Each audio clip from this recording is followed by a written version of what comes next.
Now then, people, it's Joe, it's all Leeds TV, and it's time for your Leeds versus Crystal Palace post-match chat. Live. We're live. I don't know where Oscars is. He'll be here in a second. I didn't want to keep you waiting. Like Jason Lelas says here, did we ever have any doubts? Fantastic performance by Leeds United tonight. I thought they were absolutely fantastic. Palace didn't really lay a glove on us. I don't know what the match stats are, but they didn't really lay a glove on us. We sit now top 10, as Lewis said on the stream, guys. You know, it was only a matter of weeks ago when we got beat by Brighton, where they told us that the wheels were falling off, that Leeds had been found out, right? And we now sit 10th. We sit above Arsenal. We sit above Southampton, who we're getting waxed lyrical about, you know. Ralph Hasenhüttl, after he cried against Liverpool, was the second coming. Leeds' wheels had fallen off. We now sit above them all, you know. How many points are we off, you know, Europe? You know, I don't get me started, because we'll go. I've seen Oscar saying, tweet out that little Champions League theme tune. We still need to find out what the Europa League theme tune is, don't we, guys? I don't know what that theme tune is yet. Let's ask Oscar. He's here with us now. Oscar, we need to find out what that Europa League theme tune is, man. I've seen you. Europa League? Let's have a look. We need to get it. But yeah, fantastic performance tonight. Guys, smash a like on the video. We've got loads to get through. Obviously, then your player ratings. Let's get as many in as we can. So please continue to smash the like and help the channel out. We're going to go through the game. We're going to give our key points. We're going to talk about individuals. Then we'll get onto the player ratings. But look, Oscar, goal difference of 0 now. You know, top 10. Bamford's got 100 career goals now. You know, 38 for Leeds United, 12 for the season. Raphinha was electric. Cooper was like Baresi. You know, Pascal can't head a ball to save his life. It's worth saying. Some great clearances, though. Some great clearances, to be fair to him. Yeah, from a Palace perspective, yeah. He's got the head like a 50p, it would seem. And Mateus Click was back for me. He wasn't quite at his scintillating best, but he was back and he was doing bits, threading balls left, right, and centre, little intricate passes. It was lovely to see, mate. But yeah, how are you feeling, buddy? Top 10, man. Top 10. It was a statement, wasn't it, really? You know, I think obviously you look at Palace and you think it could be a bit of an awkward game, you know, the options they have going forward. But I thought we managed the game superbly well. It was just, I think it should have been more. That's the only thing you say. It should have been more. But look, when you're creating chances, the quality of chances we created, I think in every aspect of our play, we were superb today. I can't really think of anything other than that Eze where he skied it late on. I can't think of anything we've given away. And you know what I mean? There's no doubt about it. We've improved defensively immeasurably in the last couple of weeks. And that's without probably, for me, our best centre-back still to come back, you know, in terms of Robin Koch. And it's unreal, mate. It's absolutely unreal. I think today, we never let it go today. You know, it's one of those games where we didn't have one sort of dodgy spell in the game. We just unreal, you know, in terms of how we played the ball at the back. So just everything was just so sharp about us today. Yeah. So sharp, a lot sharper than my internet. I'll say that much. But yeah, I mean, I just can't ask for anything more from the lads. And when you produce performances like that, you know, it's just about, you know, if we are going to live the dream, you know, in terms of living the dream, which I think we can, you know, in terms of I'm going to go that far, I think it's possible. I'm not saying we're going to do it, but I think it is possible on the basis that the rest of the top 10 is inconsistent. You know, we're inconsistent as well. But when you've got players like Raphinha, Rodrigo to come back, hopefully Robin Koch to come back, then there's got to be a lot of belief. Because let's not be honest, you know, the last couple of games, we've let teams off the hook. We let Palace off the hook tonight with only a 2-0. We let Everton off the hook big time. And it's got to be serious positives. Look at this. You know, in fact, we've got a negative, not a negative, a neutral goal difference now, 0. Yeah. Not many newly promoted clubs do that, mate. You know, we might have conceded quite a few goals, but certainly scored some at the other end, and we could have had more. So there's nothing. It's just all positive for me. There's nothing, not a single negative I can think of for that. And I mean, but you do look at it. You know, you look at the teams in and around that kind of like 7 to 8 position. They're all inconsistent. West Ham, they dropped points at Fulham. You know, on Saturday. You know, Southampton have just fallen like a stone. It's it I was just happen. saying it, bro. I was just saying it. It was only weeks ago after we were beaten by Brighton that the wheels had fallen off. We'd been found out. Southampton were the best thing since sliced bread. Yeah. Arsenal back on the march. We now sit above them both. Villa in our sights. That's the next one for me. All this waxing about Villa, and they have been good. Don't get me wrong, but we're doing bits this season, and I said it from the start, man. I said it from the start, and people laugh. But listen, I'm not getting carried away. All right, I am, but you know what I'm like. I do get carried away. But for me, look where we are, man. Look where we are. I don't necessarily think it's going to happen that we're going to finish in the top 7 or 8. I think the only thing that makes me doubt it is if we got another injury. Yeah. It's in terms of the depth. That's where I think we might fall down a little bit. And obviously we've got that big month of April where you look at and think, that's going to be tricky. If we need points and that lot. But I think realistically probably won't do it. But I think there's definitely evidence there to say that we'll move up the table. We will continue to push higher and higher and become more and more consistent as the season goes on. I think everything about us just that for me could quite easily be our best home performance of the season. I know it wasn't our most clinical win. I know we beat obviously Newcastle 5-2, but that for me was better today. I felt defensively, from that point of view, I just thought everything about us was just perfect today. No doubt about it. Yeah, we'll go through the game. I've made some notes, mate. We'll go through the game in some more detail. Just getting a lot of people's comments flashed up. Ralph's mugging of Kale was beautiful. It was amazing to see. It was absolutely amazing. When that happened, unreal, mate. It was class. Let's go, man. I've got my notes, Oscar. We're going to go through it. We're going to try keep it quick. Obviously, interesting. Right at the start of the game, we see Geldart on the bench. That was quite a surprise. Obviously, we didn't see him tonight, but Pablo dropped out due to an injury. But it was the lineup we expected, the lineup you predicted. I'm happy with that. There was calls from some sections of the fan base for Roberts to come in for Click. That we both said last night, and the rest of the guys on the Big Batch preview said that was not the way to go. And I thought Click was fantastic tonight.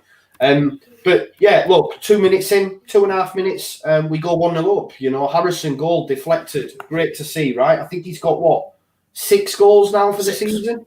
Six for Harrison, 12 for Paddy Bamford. So that's 18 goals there straight off the bat. Almost 20 goals straight off the bat off 2 players. And obviously you look at it and you say, you can. Palace might argue, Hodgson might argue. Harrison was a bit lucky, but that's why he tried to take shots on from distance. That's the confidence of Harrison at the moment. On his right-hand side as well, bro. He's right. I think it was a good strike, even without the deflection. I think the keeper would have been quite hard pushed to save the shot anyway. So it was a superb goal from our point of view. Obviously, Click was heavily involved. I think it was Dallas. Did Dallas get the final assist? Did he get the final layoff on that?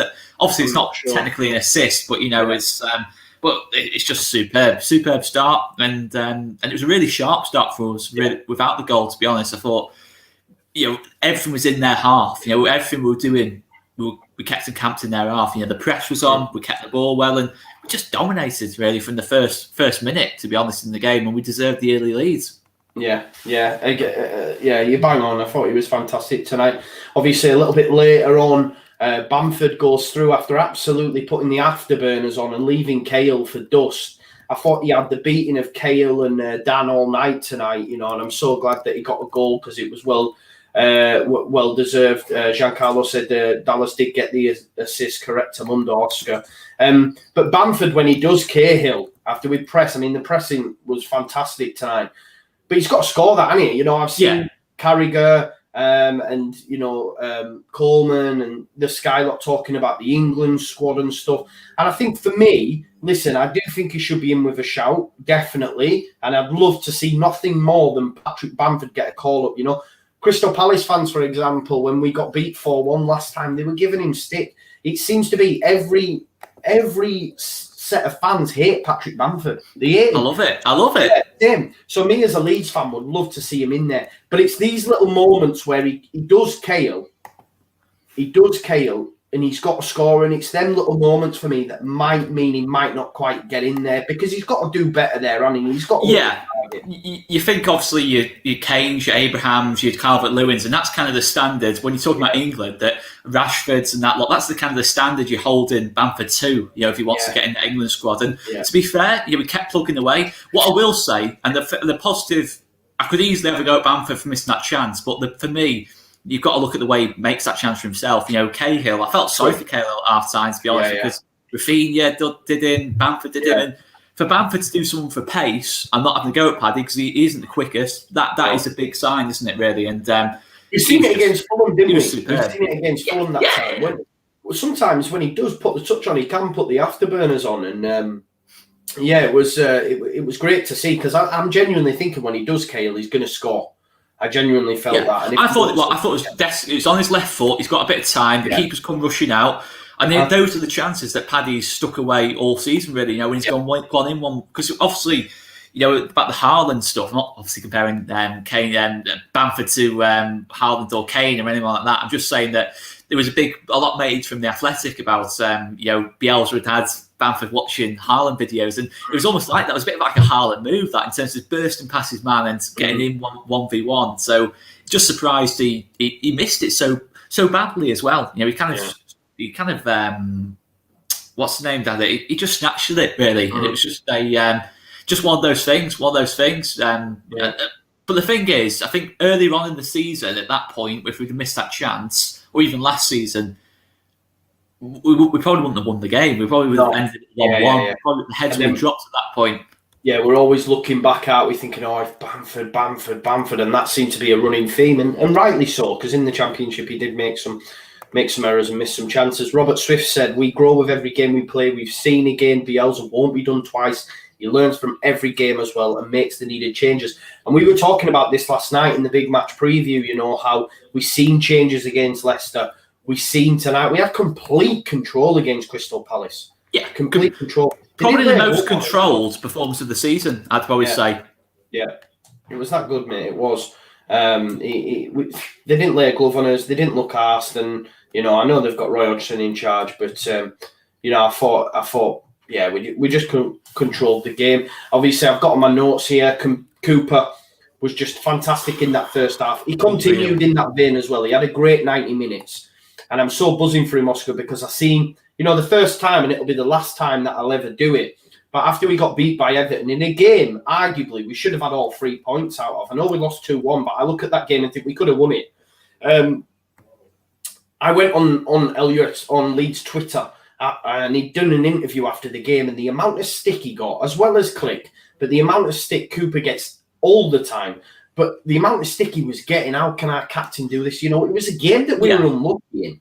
I could not believe how much stick he was getting, and I'll never do that again after a loss, because it really triggered me as a fan. But tonight, Cooper was absolutely immense. I thought it was his best performance for me.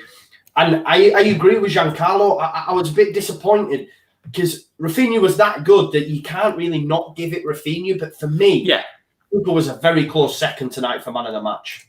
Absolutely. I actually could quite easily argue that's Cooper's best game in a Leeds shirt, never mind this season.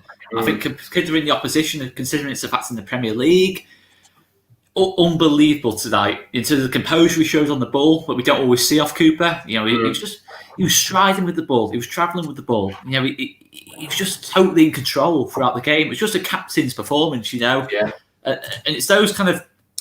I just think you look at that kind of game. Obviously, in the back three, he's got that extra man over, got a little bit more license to push forward, and I just thought he was outstanding tonight. Outstanding. That's the only word I can have for it, because he's had a lot of criticism, Cooper, but I think the big thing you can say about Cooper is his mentality. In terms of mentality and that, and loyalty, he is firmly probably at the top of the queue in terms of mentality, in terms of leadership and stepping up when it matters. You saw last season, Cooper had a bad spell last season, but I remember a game against Brentford towards the end of last season when we were struggling a bit going into that game, and then he just put on a performance, just a captain's performance, and just completely pocketed Ollie Watkins throughout the game. And at that moment, that's when our season just went to the next level. And that was kind of Cooper led that with such a decisive performance. And that's what a captain does. All this rubbish about he's not a great captain. It's just rubbish, mate. It's absolute rubbish. He's probably one of the best captains we've had in the last 20 to 25 years. Not saying he's the best ability-wise, but in terms of captaincy and leadership, I can't think of anyone in my lifetime, who's obviously David Batty, but I was quite young back then. Yeah, exactly. That's what I'm saying. Yeah, second time around. But Cooper for me, in terms of being availability and just superb, just absolutely superb. I made it up for him because there was doubts. I had doubts. Could he make it up in this level? And he's still got to prove it. In terms of consistently over a whole season. But my word, if Cooper is just a backup, going forward, then what a backup to have. What a name by LUFC, Jake. It's not League One Liam, it's Champions League Liam. That would be brilliant, wouldn't it? Even if he's not playing anymore in a couple of seasons' time and we get to Champions League, I think we should just wheel him out just so we can say Champions League Liam. That would be against Messi. Immense. Yeah, against Messi. I mean, Messi might turn up at City, so he might be playing him next season anyway. You never know. I know that'll break your heart. Oscar. It won't happen. Let's talk about his partner. Chris Kelly said Virgil van Strijk had a great game defensively too. 50p head up front though. Based on him being unable to head the ball, I am now retiring the Virgil van Strijk until we see another great performance. The Leeds lad said Strauch could have had a hat-trick, which is mental. I can't be putting him in that same bracket. It's not just could have had a hat-trick. He should have had a hat-trick. It's talk about unbelievable.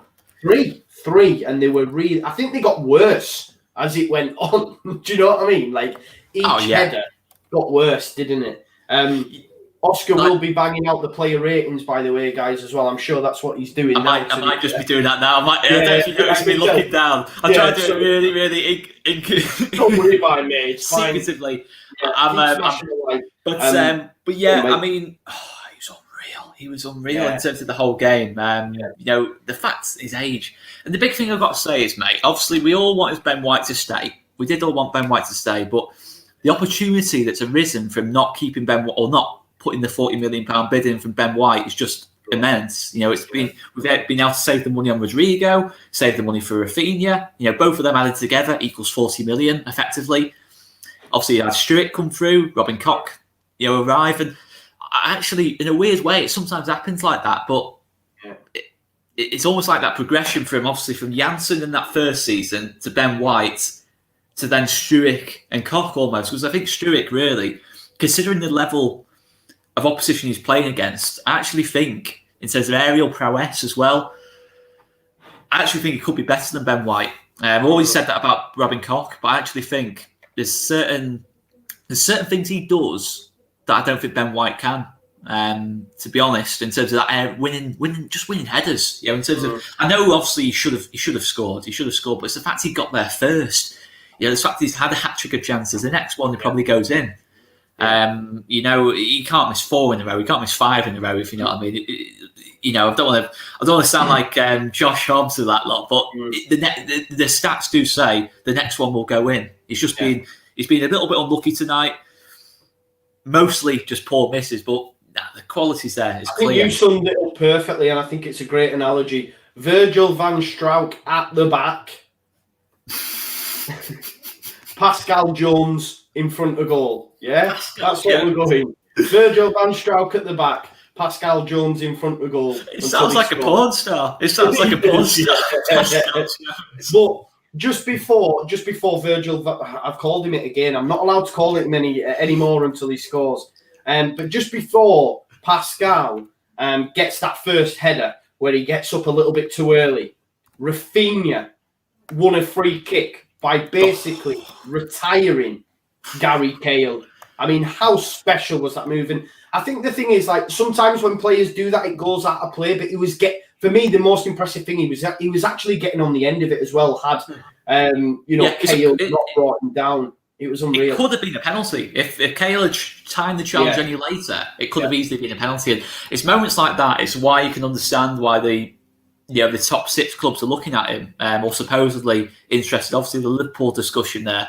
It's things like that. That's when you can tell a top player when they produce moments like that. But I think obviously when he first signed, I was like, wow, this is like having watched him a couple of times on just to get an idea of what kind of player he was. When I was watching, I was thinking, wow, this is like next level, this player. But I have to admit, even after having watched a little bit of his time at Rennes, I cannot believe how well he's adapted, how quickly he's adapted to this league. I thought it shows glimpses of this. Not every week, not every game. He's having an impact every single game. And I'd even say the standards have risen are so high for Raphinha that I thought he should have took that chance for the second goal. I think he should have just scored that himself. In terms of the fact he missed it. I was surprised he missed a chance in the first place. He was unreal. Yeah, and probably, and I'd have to say, just ahead of Cooper for me for man of the match. Maybe second half, a little bit quieter second half, but all the damage was in the first half. He set the tempo in the whole game. I just think he's getting better week by week. I don't think it's a case of he's hit a peak yet. I don't think he has hit a peak yet. I think there's still more to come. I genuinely do think there's more to come. And if he's not playing for Brazil at this Copa America in the summer or in the next Brazil squad in March, then there's something wrong. There is something wrong. It's I don't want him to do. From a personal, selfish point of view and a Leeds fan point of view, I don't want him in the shop window. I definitely don't. I'd be buzzing if he's not in that squad, to be honest. I agree with DE here as well. He said he's fed up of hearing about him leaving already. Let's just enjoy it. And the thing is, what I mean, enjoy him. He's not going though. He's not going. No, I don't think he will. This illusion that he's going to go at the end of the season. Raphinha came to this football club knowing that Leeds probably aren't going to get into Europe. He left a Champions League club to come to us. Yeah. He's not under any... He left the Champions League to play for Leeds, He knows his career will progress. There will come a time if we don't break into Europe in a season or two, then naturally so, but there's no way this kid's going in the summer. I'll eat my hat if that happens. The thing is that the top clubs these days, they don't tend to take... I think only really Jota at Wolves when Liverpool went and got him. They don't tend to take punts like that these days. They tend to go and spend 60, 80, 90 million on a player. And Raphinha will be worth that one day. But I look at it at Liverpool and thinking, if I'm Raphinha, I'm looking at that. Salah's his competition. And as much as I love Raphinha, he's still got a way to go until he's at that. And let's be honest, this is what I'm saying as well. We're going to progress. People are saying, I love the comments. People going, he's come for the project. There's too many to go through. DE, Chris Kelly, Christoph, everyone, right? So thank you for joining in the chat as always, guys. He came for the project, right? And we've got, it might not happen, but it sounds like it's 95% done. We've got Rodrigo de Paul coming in the summer. And he's bought into this project as well. And he's wanted by Inter Milan, Juve, Liverpool were linked. And by all accounts, he's got his head set on a move to Leeds to work under Marcelo Bielsa. This club's going places. Raphinha is not going to be going anytime soon. I might be wrong, but I don't think I will be. It would have to, if he carries on like this for the whole season, and absolutely, it's a possibility, but just enjoy him. What's the point of bullying? We've seen Victor Orta. He's lost. Pontus Jansson went in the first season. He replaced him with Ben White. He's then replaced him with Robin Koch. Back Orta. Even if the worst comes to the worst, they're still back our recruitment team to get it right. If the worst comes to the worst. But for me, right now, I'm just going to enjoy him. I'm buzzing that we've got a player at our club that a top 6 team's looking at. How long has it been since that, mate? How long has it been since we've had a player of that calibre getting talked about in that lot? I think he'll stay personally. I think he's got that. I just think it's just you can't not love him. You just can't not love him. He's such a likeable footballer as well. This is the thing. Look at this. It could be De Paul, Rodrigo, Raphinha. New left back. You know what I mean? That's it. This is it. But let's move it on slightly, mate. On our left back, I've got here. I always write notes, and Gianni stood out for me tonight. I thought he was good. Certainly first half. First half. That's what I've got in my first half. Gianni, good half. I thought he was decent tonight, and we don't give him enough praise when he is, and I thought he was good. Louis has put his "it's orgasmic." I think he's on about Raphinha, Rodrigo thingy, not Gianni Alioski. I thought he was good tonight. But there was that moment in the second half where he's like sliced the ball back, and you're like, God. Oh, he's got one of those in him every game. I think that's just the type of player Alioski is. He's always going to be. He's never going to be like Andy Robertson at left back. He's never going to be like that constant kind of threat. He's just not that. He's just not at that level of quality. But he's a. Mick says he was crap. I don't think he was crap tonight. No, not at all. That's probably Alioski's for me, one of his best performances of the season, to be honest. I think a good, lot of players like that. He still made some mistakes, but he had a good game. And this is what I mean. He will make mistakes, but I thought he was okay tonight. I might be watching a different game, and sometimes you can't always get it right. But I've got here, Gianni had a good half. He didn't stand out, but I thought he doesn't have to. He didn't have to stand out. I just thought it was a really, especially first half, I just thought he was... Well, look at it, like Lee Lord said, he kept Eze quiet for that first half. And he did. Yeah. I Palace had to change the approach in the second half because they had no joy.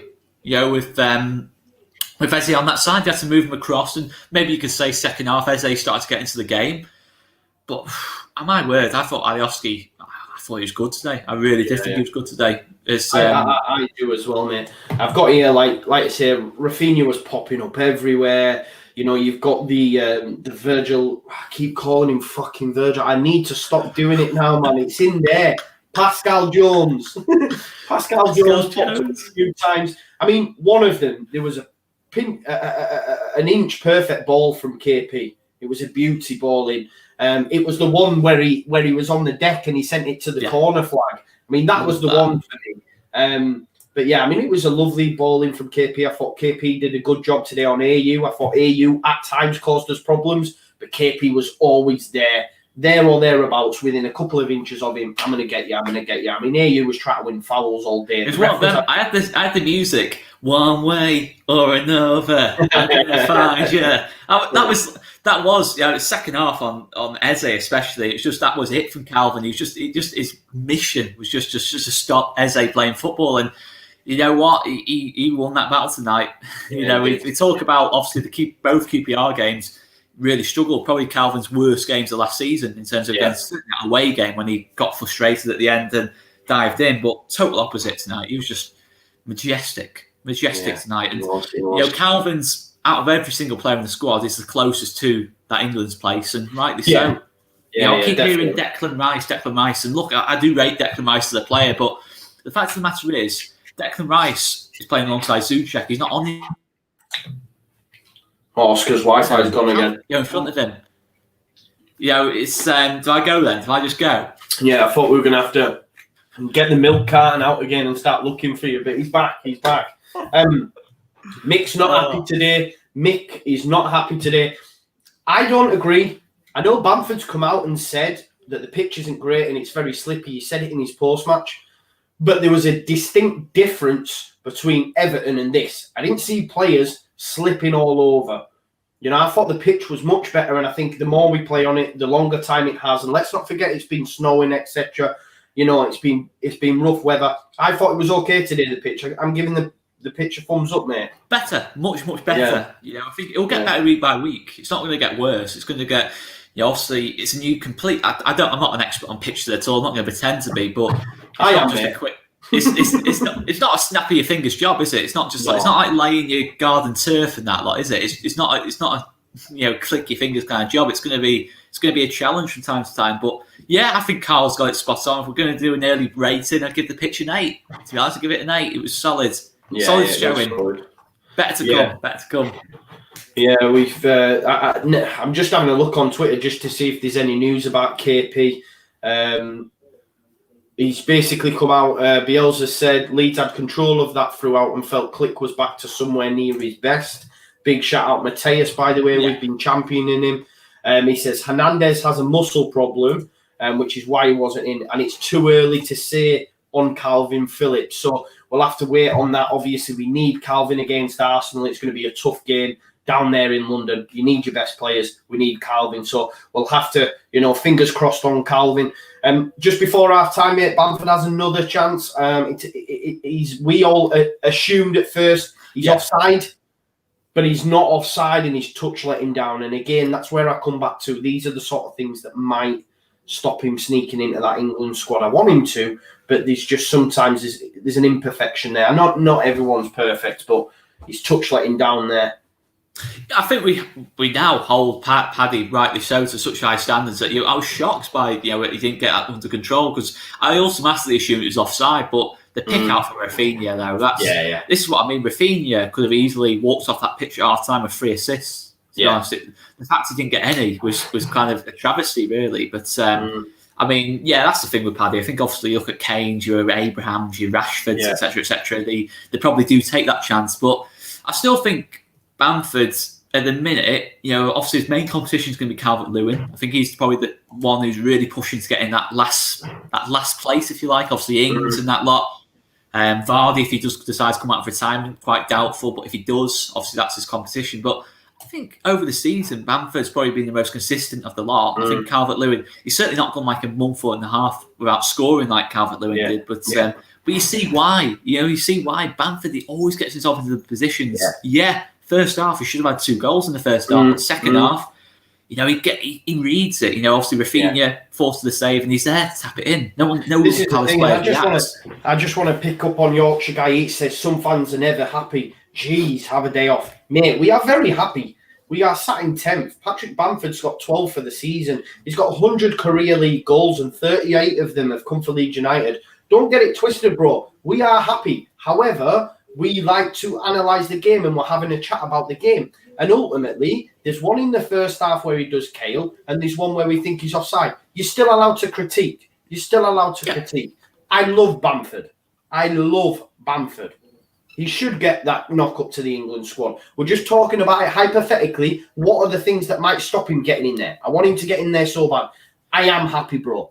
I think it shows. We're allowed to chat about it. It shows how high we rate him, that we're not focusing on the goal, we're focusing on the misses. Because that's how high we rate him. We think that's the standards we hold him to. I disagree with that personally. I know obviously, look, I thought Paddy was superb tonight. I thought he was absolutely superb tonight. Second half, to his pressing, whole play I thought was superb tonight. But he could, on another day, he could have had a hat-trick. But that's a positive, because that's how good we were today. Pascal the same. Pascal was superb tonight, but could have had an hat-trick on another day.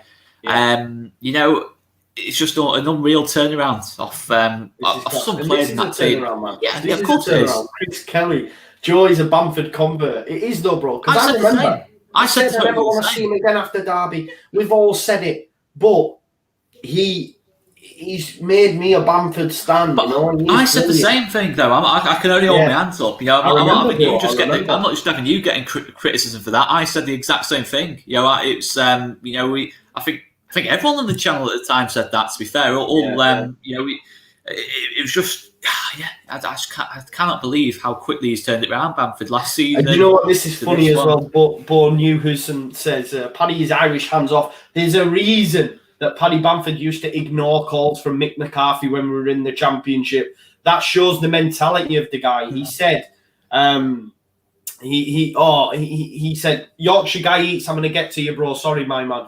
I feel bad. I feel shit now. He wasn't on about us.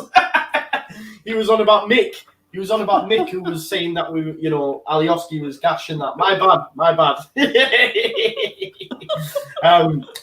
there's a reason. Maybe that mentality was there. He wanted to concentrate on Leeds and getting them promoted, but also maybe in the back of his mind he's thinking, one day I'll get into that England squad. Confidence. Yeah. I mean, and look at it. We've seen it. We'll talk about Harrison's second chance a little bit later on when he hits the crossbar.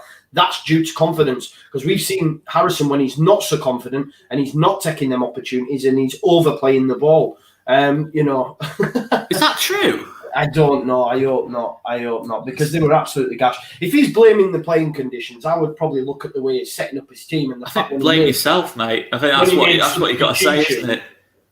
When he made substitutions, he made like for like. So basically, he switched Benteke for Ntete and Batshuayi for Anya, who have 4 goals between them in about 30 games collectively. So come on, mate.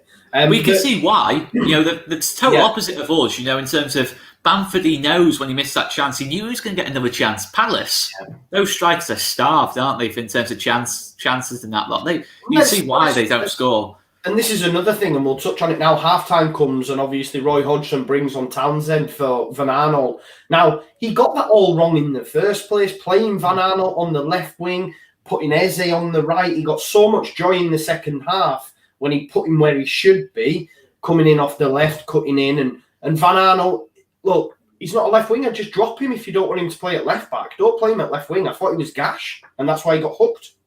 It was a disaster class from the media darling that is Roy Hodgson. He never seems to get any criticism. He doesn't know. I don't know why he's so free from criticism. Obviously, Because look at that Palace team, the quality, they kind of have. I know they didn't have Zaha tonight, but they've got Zaha, they've got Eze. How on earth can you have so many strikers on such few goals? I just don't get it. But you can see it. He just went so defensive tonight. He was so focused on stopping Raphinha that all that happened was Palace just dropped deeper and deeper and deeper and deeper and deeper. Eventually, in 3 minutes, they caved in because obviously a deflection. But when you play that defensively, you deserve to look against you. And obviously, earlier in the season, you play that game away from home at Selhurst Park in the exact same way it went.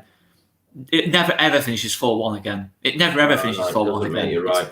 It's mad how that game finished 4-1. But we've got over 700 people watching, guys, and we've got 252 likes. Let's see if we can get that up to 300, 350 in the next couple of seconds. Yeah, Eddie Howe's been an option, and I know he's been mentioned.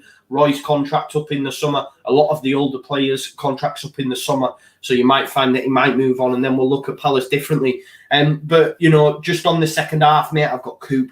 He gone from brilliant first half to my notes to being Coop exceptional in capital. Mate, I was chanting Baresi, Baresi. I mean, that second half was his best 45 minutes in the league shirt, especially. Just the confidence of the man in that second half. It was glorious to see. There was even the one, mate, where they did break, as I think Riederwald played in Eze, who then played in AU before he was subbed. And his touch let him down. If he has a better touch, he probably has a shot at goal. But Cooper came across and just blocked it, man. Cooper was everywhere tonight, wasn't he?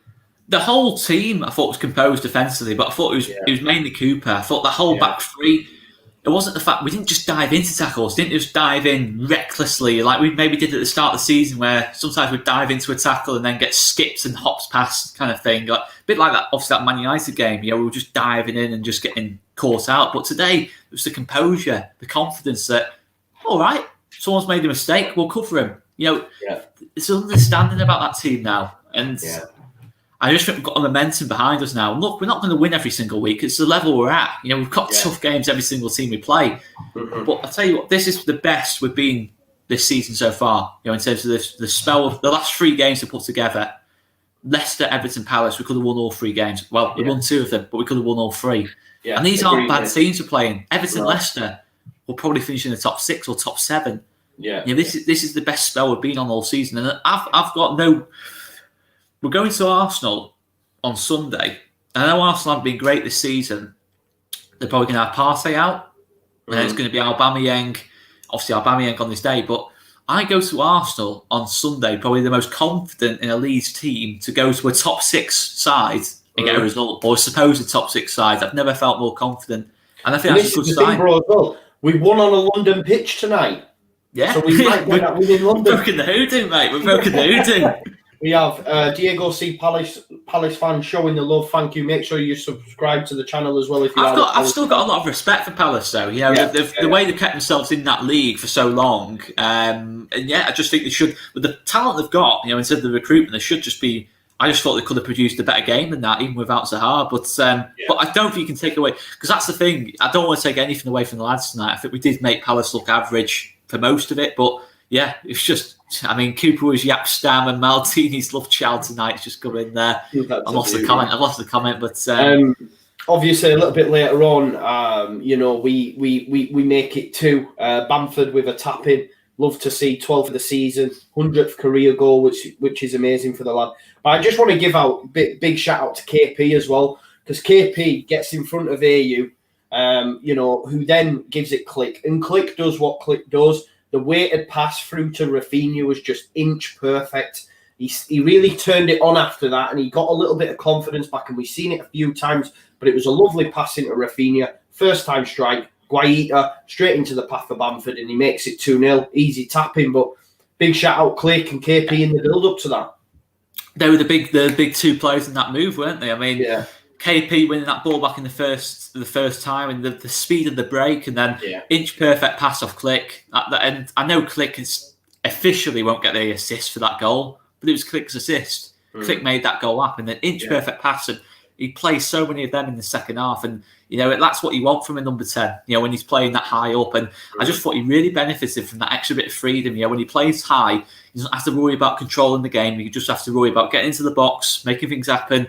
and just really being the playmaker of the team, you know, in terms of taking up the Pablo's mantle to an extent. And I just thought second half, probably our best attacking player in the second half for me, Click. I just thought unbelievable. And you know, I really look forward to seeing him against Arsenal. You know, if he's whoever he's up against Arsenal, if it's Xhaka, you know, I can see him causing big problems with Xhaka. You know, we know how he dives in, and Milivojevic, he was all over the place, but it was because of Click. Click was just dragging him all over the place and pressing, and the whole team. I mean, I've put out the player ratings poll, and I've just said to just put on every single one 10, 9, 8, or 7. I'm not starting anyone on less, because you can't have anyone on less than a 7. It's and if you are rating anyone less than a 7, what are you doing with your life? What are you doing with your life if you think anyone was less than a 7 out of 10 today? But we've got the Manny Gal as well. The Manny Gal joining us. He said, "I'm worried about your guys." You are right to be worried, Gal. You are right to be worried. Hopefully, we'll have a chat with you on Friday. You're very confident last time, Gal. He was very confident, if you remember. I need to drop you a message. We'll hopefully speak to you on Friday, Gal. Drop me a DM if you are free, brother. But yeah, look, there's a lot of love for Dallas as well. I am conscious of time. We've got our live player ratings coming up straight after this, so we're gonna jump off this and jump onto that. So 700 and odd people there. Please stay with us. Head on over now to our live player ratings. Hit the like button. Don't forget that. Yeah. And we'll give Dallas some love on there as well, and have a little bit chucks. I've heard people calling him Gattuso and all sorts, and I absolutely love it. So get on over now to our player ratings, and please continue to join us in the chat, guys. We love you all. Amazing support. Smash a like on the stream, and we'll see you back in 2 minutes on the player ratings. Yeah. See you in a bit, guys. See you in a bit. 2 minutes. Head on over, guys.